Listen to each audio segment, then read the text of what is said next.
contre la République démocratique du Congo. Révélation de l'arrivée de Joseph Kabila au Congo-Brazzaville. Kabila ayaki kosala nini? Tokobeta masolo na ba détail surtout awa. Les bêtises ya Doha. Très cher Congolais, Tokosolola, pas bêtise ya Doha. Rejeté par le président de la République démocratique du Congo. Le FARDC vient de communiquer. Lancement d'attaque. Le M23 pléniche. Donc, on met le sous ma solo de Congolais. Attaque de FARDC avec le Ouazalendo et les hommes de Prince Amoulamba. Nini ezali kolekana. Mbote na bino ba papa, mbote na bino ba mama, mbote na bino ba ndeko ba Congolais de partout. Oyo bozali kolanda biso en direct na chaîne na bino bolingaka mingi. Voilà tout pour ça na bino déjà d'aimer notre émission ainsi de partager yango. Pourquoi? Parce que awa solo ya Congo, République démocratique du Congo, Mboka na biso, bandeko ba Congolais, le pays qui subit le complot africain, bandeko complot africain, parce que tokosolola awa, nous avons l'intérêt de soutenir la République démocratique du Congo, plus jamais qu'auparavant. Vous savez pourquoi tokosolola Congo? Parce que la RDC a subi complot international, mais surtout cette fois-ci est comme clair. Et comme comment on a clair, voilà pourquoi dans cette émission, au Koyoka Sadek, au Koyoka EAC, au Koyoka Union Africaine, au Koyoka P, chez Oyo, Sassou Nguesso Sala. Boyebi dossier, il y a Sassou Nani Souba. Alinga pratiquer yango avec Joseph Kabila, na président Félix Tokosolo Lango awa nyonso nakacha émission pour comprendre place mboka na yo économie en ce moment. Nous allons faire l'effort en découvrant congolais pour que nous puissions vous présenter la situation sécuritaire en Congo na ba angle nyonso de sorte que au comment koyeba votre pays, notre pays et comme wapi na moment. Lobby FARDC, la BBC communiqué. Bande de Congolais, je vais vous lire communiqué à FARDC parce que c'est l'armée congolaise. Il y a Mboka Nabino. Mais où est intéressé, c'est la grande décision où le FARDC a joué. Il y a un document, la lettre, il y a FARDC, il y a FARDC, désormais, les forces armées de la République démocratique du Congo sont obligées de prendre des mesures qui s'imposent pour répondre à toutes les provocations mettant la vie de paisibles populations civiles. Vous savez pourquoi il faut de ça répondre de bon mot à l'Ouma Kamoro? Parce que trop c'est trop. Trop c'est trop. Qatar a été complice. Qatar a été complice. Accord. Tout signé là bas M23. Accord, il y a bêtise. Et pour que le ministre belge, les affaires étrangères, et nous voyons maintenant l'image de la France derrière. On va imposer ma bêtise. Mais du moins, les forces armées congolaises, les FARDC, va la décision, on va prendre toutes les mesures qui s'imposent. Je sais que les Congolais doutent. Oh non, les FARDC, attends lobby bongo, détrompez-vous. Détrompez-vous. Les FARDC d'aujourd'hui, c'est-à-dire les FARDC à l'obité. C'est-à-dire à l'obité. Bande de combat congolais,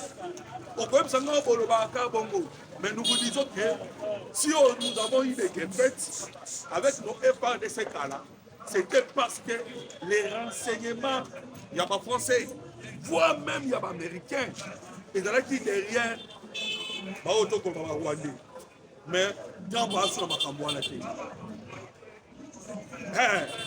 Voilà pourquoi Sassou Nguesso na Joseph Kabila Hippolyte bazalaki surpris. Ils étaient surpris que makambo azali kosala na kuku ebimi na poisa. Tokobeta masolo. Je voulais simplement vous dire que le FRDC d'aujourd'hui azali très fort que possible, très bien préparé. Vous savez que Jean-Pierre Bemba a mobilisé 100 000 hommes, sans compter qui, au moment de la vie, il y a des femmes. On ne peut pas mobiliser, mais là, on a un Kassai. Tobosani peut-être dit mafuta qui mafuta. Bandeko, même Maman Siminois, Chilite, Premier ministre, elle était aussi partie mobiliser les Congolais parce qu'il faut que il y a Rwanda. Alors, les Congolais communiquer là où tu peux ils arrivent à FRDC. Vous savez pourquoi FRDC a ici Congo? Ça lit déclaration. Ça lit déclaration pourquoi? Parce que dans Doha, nous sommes bénéfices. Mais dans le côté de nous avons le ministre belge des Affaires étrangères, Maxime Bémot, a Yéban dans Congo Brazzaville. Parce que le problème a dossier Zali, Congo Brazzaville, ainsi que Kenya. Mais le ministre belge des Affaires étrangères, Maxime Prévost, a Kendaki na Congo Brazzaville, a Yéna Congo Kinshasa. Alors que le Kenya a reçu la Addis Abeba na au siège africain, siège Afrique.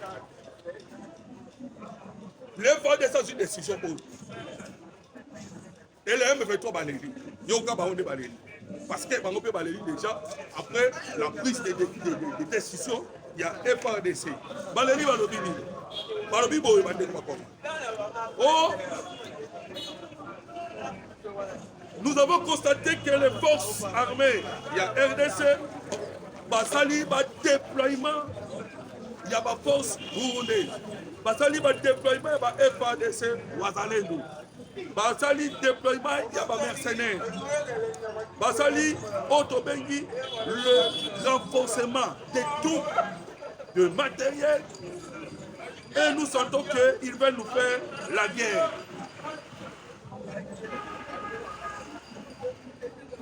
Vous comprenez que la situation comme c'est rien. Les M23 plairait. Pourquoi? Parce que Makambodo est comme ce qu'on a avantage. Il y a Nini, il y a Qatar, il y a Rwanda.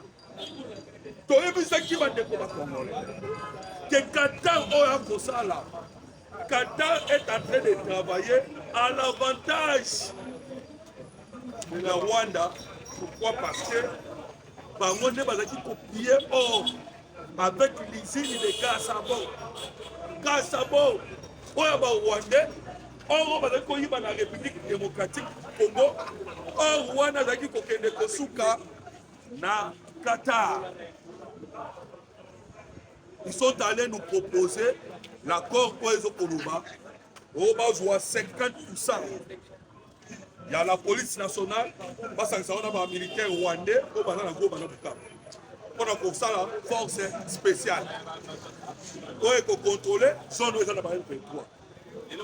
Mais le président de la République a dit déjà non.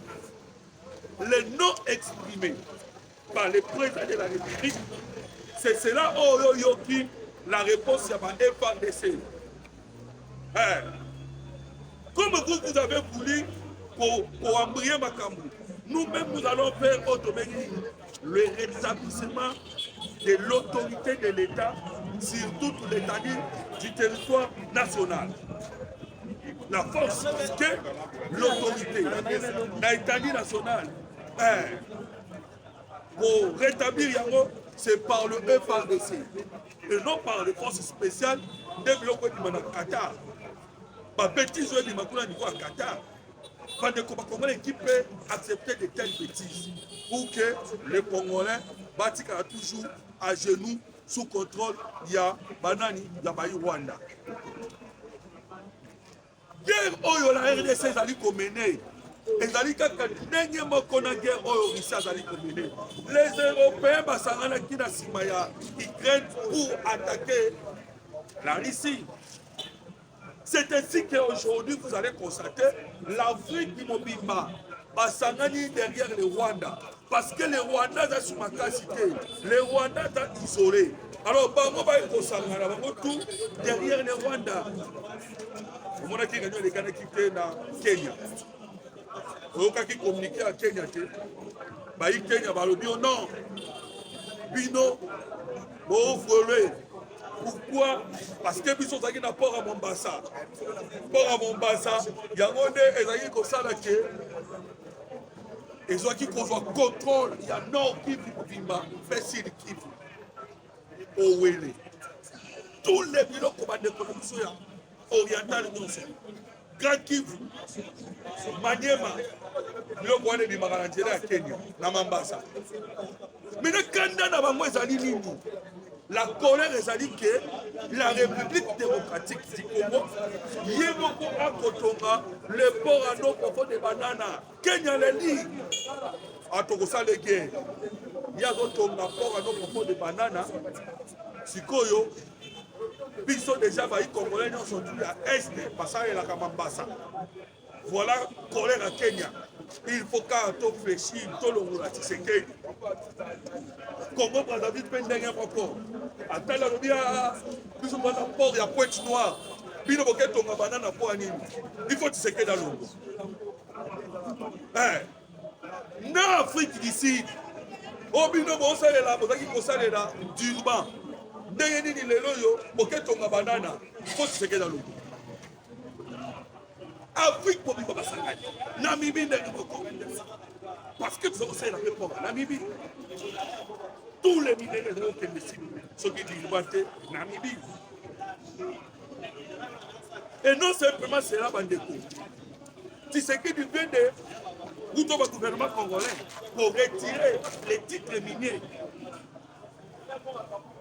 Na Kabila, Kagame, famille, il y a Mugabe, watu za Zimbabwe, voilà pourquoi okaki Zimbabwe pepa kenaki Kiri na Kenya et Kiri wana bakeko suksango wapi na Madagascar. Si vous partez vous regardez la Zimbabwe comment on a réunion de Kanaki na Madagascar. Oyo okaki basangana ki Union africaine, EAC, SADC, bango tout ensemble. Oh non, les minéraux critiques il y a Afrique. Il peut bénéficier par les Africains. Réunion ça mène à Madagascar.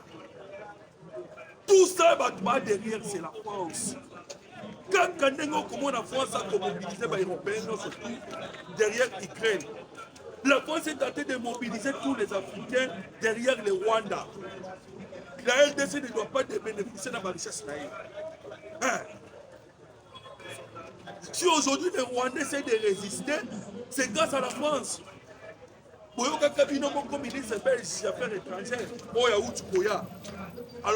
C'est l'Hexagone qui bloque les sanctions contre le Rwanda. Et l'Hexagone, ce n'est pas la France. N'a pas ça qui Paul Kagame francophone. Mais dans la couture, Allemagne a gagné. Bayern de Munich, Bakati contrat, na Rwanda. Mais Macron, au Paris Saint-Germain peut continuer Kaka. Nanani, na Rwanda. Alors, Bandeko, tout ce que vous avez vu, la réaction de l'armée. L'armée a réagi. Pour le quota nous sommes contre l'Iloko Bakosala na Qatar. Et l'objet le président de la République a répondu. À YBC Maxime Prévost, nous, la RDC, nous disons non. Na biloko bosa na Qatar to boyango to kondima yango te. Vous comprenez maintenant que toutes les décisions qui se prennent pour que Mboka Congo soit congolais, il y a moins de bakosala les kita tous ces gens là bakosala les kita. mpona nini mokonza mboka azali koluka mboka Congo ezonga na maboko ya bakongolais. Alors babétise à Qatar tokotie koluka babétise oyo ebimi na Qatar o non 50% la police nationale o FARDC anyata na zone wana te nde accord balinga bamela biso. FARDC ne doit pas étudier là-bas bakozwa ka police bis les forces ya ba M23 AFC Rwanda bakoti na armée tosali donc.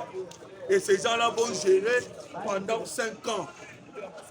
Zone wana nyonso pendant 5 ans, bango va gérer yango et après maintenant gestion ya boka wana pendant 5 ans. L'organisation des élections et kosalama en 2027 pour élire les autorités. Il y a Kivu Nord et Sud Kivu en 2027 et en attendant Bawando va diriger dans votre diriger. Bamanzi Bamakenga bakotioko dirige. Alors armée wana bakosala ekovanda pendant 5 ans et bandokota muke bandeko bakongo. Alors vous comprenez que bakosala. Mais Donald Trump n'a pas connu son dernier mot. Vous savez que Donald Trump biloko wana basala ya Qatar wana Donald Trump déjà bande ko bakongolais asa boya ki yango. Pourquoi? Parce que première réunion salamaka na Qatar la France était présente quand parlons de la France abi non makambo yo kota te bato asengi kokota c'est l'Union africaine la de Rwanda mino yo kota yo France okota ndenge nini taro quel rôle a joué ici. Voilà pourquoi Macron va bengana kekuna ndaye koinir et asena sadek ndaye ko réunir. Trump n'a pas dit son dernier mot. Pourquoi? Parce que Trump déjà lui chante partout que Assisi guerre. Voilà, ndeko moko benga inga isinga me ndeko moloto yo lo bio o lo bao Trump a le guerre ici. Mon pays Trump a encore sa biso guerre en mode Trump a le bata et Sili tout le monde a kango per place oyo et Sili te. Bandeko Trump a le baki qui a aussi sa guerre on a ba arme ni balé. Il va utiliser la pression diplomatique. Il va aussi utiliser l'économie. Les Européens, les Européens, qui sont l'autre côté. Au moins, ils sont moulongo. Le quoi va dans la classe, ils sont professeurs. Aux États-Unis d'Amérique, basali moulongo les Américains, les Européens. Alors, pensez-vous que les Européens basali moulongo les États-Unis d'Amérique? Les Africains vont résister. Malgré les propos, même Qatar va résister. Ah, jamais. Ok, déjà, Oubaya, sanctionné. Les minéraux ont mis dans l'Est de la République démocratique du Congo étaient comme une société.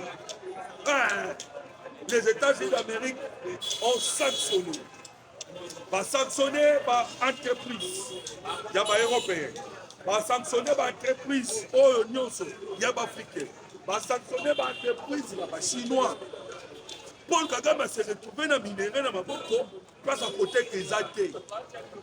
Tout le monde opère d'acheter les minéraux venant de la République démocratique du Congo. Voilà pourquoi pour moi, Kagame, Akima Kimbanguti, Nadigoya, il y a France, et pas mettre Macron. Pour qu'il y ait quelque chose, Batala Ndengenini, les dossiers à minéraux. Kagame Akimi Akekuna, Macron Pekuna et possibilités santé ayo que l'Italie dernièrement ayo que l'Italie. Alors on va dire Congolais, vous allez comprendre que peu importe l'Afrique mobile Sangani, l'Union africaine, les EAC, les SADC, tant déjà il y a des nations beaucoup pour nous voilà pourquoi nous félicitons le président Tshisekedi. Parce qu'il a récupéré par carré minier 40 000 km². On a déjà récupéré. Il construit le port à nos profonds de bananes pour que tout soit sous-dépendant. Il y a Congo Brazzaville, il y a Kenya, il y a Ouganda, Rwanda. Afrique du Sud, Namibie petit. Parce qu'ils nous avaient tellement encerclés dans des coins. Alors, les MC qui ont compris que nous du solo, toujours, dans la émission, les plans qui étaient préparés, les plans, il y a Fassou Lissouba. Vous savez que ça soit pédant qu'à pouvoir. Lissouba n'est à soi qu'à pouvoir. En gérant, ça soit avec les jeunes des Français. Pour que Maloukanani ça s'assoue. Parce que Lissouba était soutenu par les Américains. Tellement Lissouba était soutenu par les Américains, avec les autres pouvoirs, parfois ça dit non, il faut pas qu'on ranger. C'est ainsi que les gens ont forcé par ça dans les lots. Joseph Kabila a eu besoin de Congo Brazzaville, à Batami, pour que a préparé les soldats, Balukaneni va faire ça là pour contre le président Boka. Bandeko, vous voyez bien déjà qu'il y a eu une photo qui prouve Awa na Kwamutu, Denge Joseph Kabila Yaki, Nabayi Wande, avec Bangombe, pour s'installer dans Kwamutu. Et depuis qu'il a fait cela, il y a une opération Mobonde Banda. Opération Mobonde Banda. Et tout ceci, là, elle ne va pas battre. Directement, comment on a fait ça sous l'ouest. À Kamati, 12 000 hectares après Sina Rwanda. Pour Rwanda Salani. Pour que Rwanda a préparé nous. Je pense que vous le savez. Maintenant, Joseph Kabila qui n'a pas Brazzaville, n'a pas Tama. Pour qu'il va préparer et l'on va mettre dans la Kachamboka Congo, particulièrement dans la ville de Kinshasa. Voilà l'objectif de c'est Joseph Kabila par force. Parce que Joseph Kabila, vous savez qu'il défend des intérêts. Il y a Congo Brazzaville, il y a Ouganda, il y a Kenya, il y a Rwanda, il y a Namibie, ainsi que l'intérêt de l'Afrique ici. Intérêt aux Français. Vous savez que les Français, je viens de le dire tout de suite, les Français vont perdre. Faites un calcul. Congo central, Kinshasa, Grand Bandundu, Grand Équateur, Pakebo Yaraka na Pointe Noire. C'est quoi comme à Soukounate? Et pour Pakebo comme à Pointe Noire, il va faire le commerce. C'est après 45 jours, 40 jours. Il y en a au état de l'Ambangou, et ça la même chose à 21 jours. Mais avec les ponts des bananes, c'est 15 jours.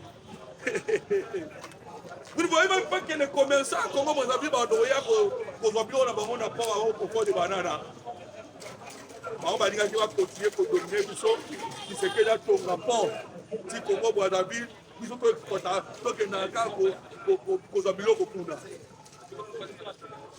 si c'est Balou qui n'est. Alors, quand on a France, parce qu'il faut que les ports il y a Pointe Noire les Arabes français. Quand on est en France, quand on est à Sassou, il ne faut pas croire ça mon conseil. Il ne faut pas croire ça le président de la République. Kabila Yaki en secret. Yaki en secret. Na Congo Brazzaville. Nous avons nos services de renseignement. Et mon avis dans Moussika. Voilà pourquoi même avant que Binoboye les soldats à 3 jours à Kabila, parce qu'on ne nous a pas défini les 3 jours à Joseph Kabila, et ça qui joue ni le jour ni l'ité. On vous a dit simplement que Kabila a fait 3 jours. Mais Boyo Kaki opération Salamagi dans ma bombe, non? Et tout cela qu'on a arrêté dans ma bombe. Mais on ne vous a pas dit, bateau Bakanga Bango Outa Maloufu. On ne vous a pas dit cela. Alors, il faut comprendre que la République démocratique du Congo, notre pays, la RDC, est subi un complot. Il y a un niveau de ça. Ils ont échoué. Plein d'avant a échoué. Grâce à un renseignement, la mission des Aïkoumata. Grâce à ma partenaire autres, des Américains. Voilà maintenant la colère au Banango, même en déco, au Kolobate. on allait féliciter mon Kozamoka. Pourquoi? Parce que la RDC, na moment où Esekeli Hollande là-bas service comme ça retour et la Nama comme ça avec sévère. Pourquoi? Parce que notre pays est victime. Alors je félicite encore la décision Ami Sintango Fort à Outibozwa, l'inspecteur général, il y a armée, pour le Kozwa, et l'armée, et la police, bango tout. Allez, les autorités wana, bon les gars, IGF. Il va les soucis.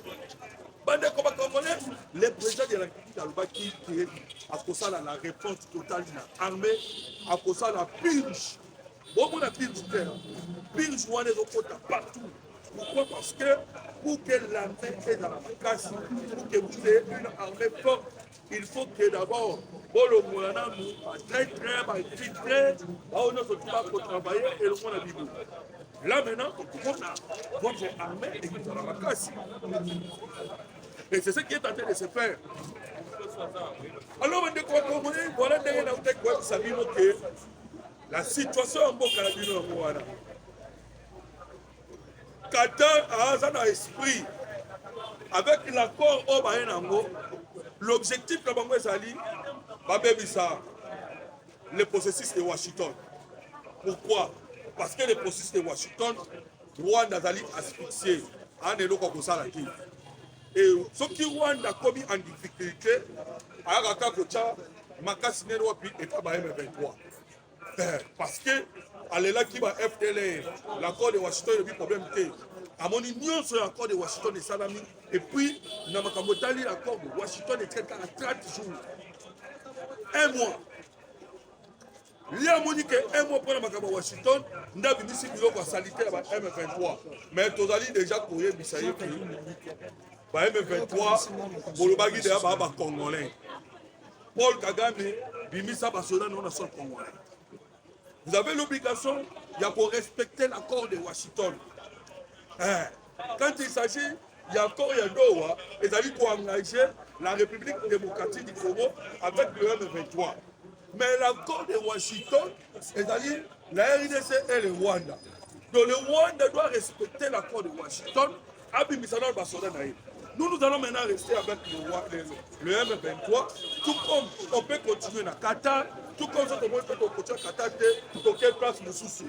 Et nous-mêmes, nous savons ce que nous allons faire avec le M23. Parce que nous sommes Congolais. Nous avons terminé tout ça dans le M23.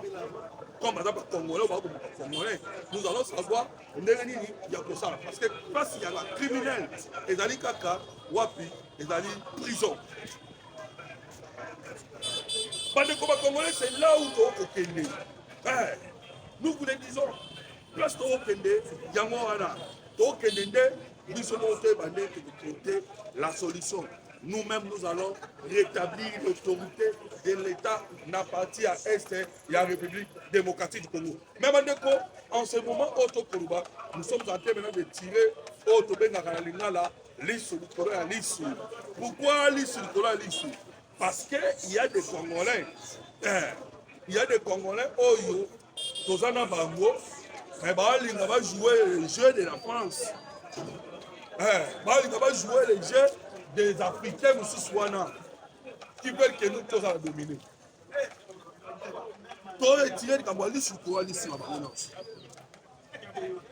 Pourquoi? Parce que notre pays a beaucoup souffert. Nous souffrons pas de coup.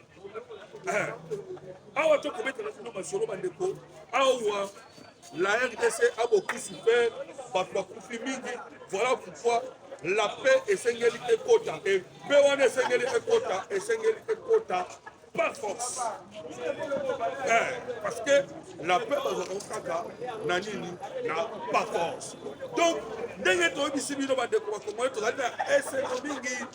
que tu as partagé la vie pour la Kosolola, Masolo ya Mboka Congo, Mboka Nabino, mboka na biso bozala na kimia bandeko. Pourquoi? Parce que nos FARDC bazali vraiment makasi mpe bakodéfendre l'intégrité territoriale ya mboka Congo, mboka na bino, mboka na biso. Matondo mingi na bino bozalaki tellement ebele bozali koya na biso en direct na chaîne na biso, mais bozala kaka ndenge toyokana. Aimer notre émission ainsi, partager yango pour que et permettre bandeko nyonso tout bayeba makambo ezali kolekana en République démocratique du Congo, mboka na bino, mboka na biso. Numéro na biso ya téléphone sur le plus 243 89 40 330 80. Merci beaucoup.